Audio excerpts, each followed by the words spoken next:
We're here at the Book Expo 2007, and I'm with Thomas Dawn, the author of The Crystal Dream. Could you go ahead and tell us a little bit more about the book? Okay, it's teen fiction, young adult. The story is about, it's like a coming-of-an-age story of a young girl who is experiencing some big changes in her life.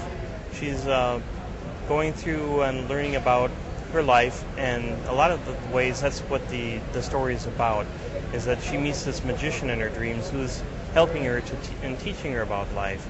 And I kind of externalized it in a way that's maybe something that's in the mind, but the story also revolves around issues in her life that are going on, besides the fact that she's having problems with her parents are having some issues, and they're talking about moving, and so there's a lot of these external issues pulling on the main character, Anna, and her life. And at the same time, she suddenly runs into this boy who she seems to really like him. She doesn't know why, but she likes him. And she feels like she has a connection to him. And he's just like her, new to the town. And so the story goes from there, where she is given a crystal amulet by a gypsy woman. And they go to I guess we'd call it like a county fair type of setup that's done in town. In the Midwest, you'll see they'll have a lot of these festivals in these small towns. Like sometimes they're called River Days or Log Fest Days or something like that. So I drew upon my own experiences of growing up in a small town in Minnesota, and I based the story largely upon some of the things that I went through in my own life.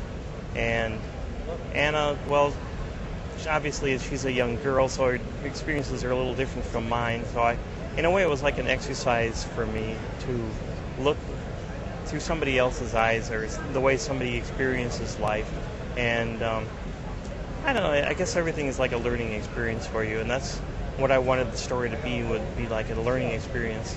And so she goes through, the story kind of builds towards, there's a lot of external things in her life that are going on that are really trying to pull her in a certain direction.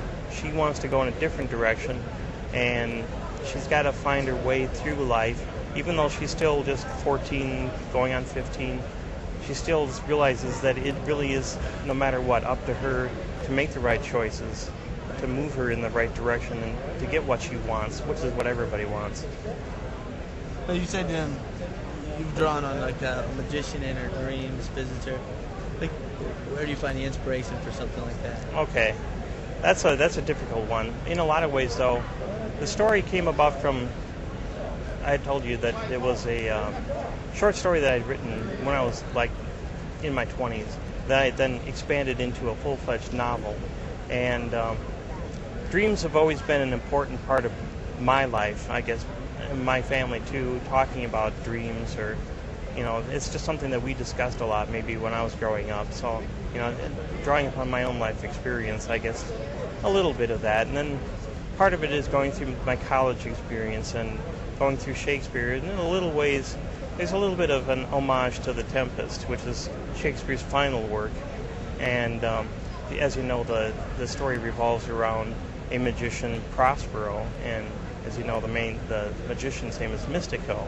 So I built a bridge between Shakespeare's life and my own, and in my own mind, in a way that was his last work. This is my first work, and so in a lot of ways, this magician, excuse me, Mystico, is teaching Anna about life and how to deal with the problems in her own life, and they become like best friends. They go on these wild little fantasy excursions, and it's like putting magic back into your life. If you ever feel like you've lost magic in your life, that's a very sad thing. Or it's, you know, it's like in a lot of ways you lose a lot of the spark in your life, and you need that. So it's like magician Mystico comes along just in time to add magic back into her life again when she's going through, I guess what you'd call a doorway. You're changing from being a child into, you know, that being a teen is like that, going through that doorway where you can't be a kid anymore. You're moving into being an adult. Forward, yeah. So, you know, it's like it's a very turbulent time in your life, as everybody knows. And I guess I wanted to put a different spin or perspective on that. So for your readers, which What are you hoping they take away from it?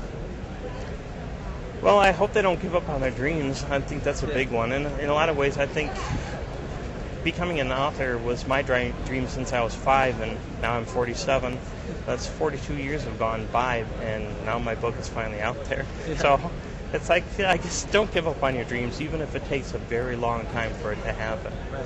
Can you tell me a little bit more, what kind of a message you would share with other authors going along that same path?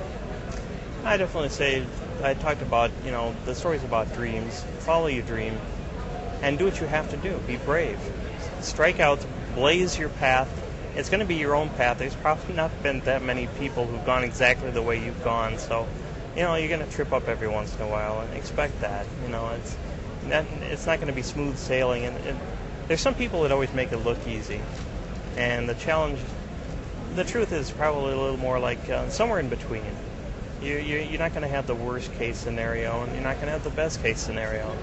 You're going to have, but keep it interesting, and just, I guess another thing to do is to keep yourself organized. Something it's been a challenge in my life is keep your life organized, keep your dream organized. If this is your career, a lot of people say, "Oh, I like to write," but it's not my career or something. It's like the difference between somebody who's made a career and somebody who hasn't is basically somebody who's just made a decision. I am going to make it my career.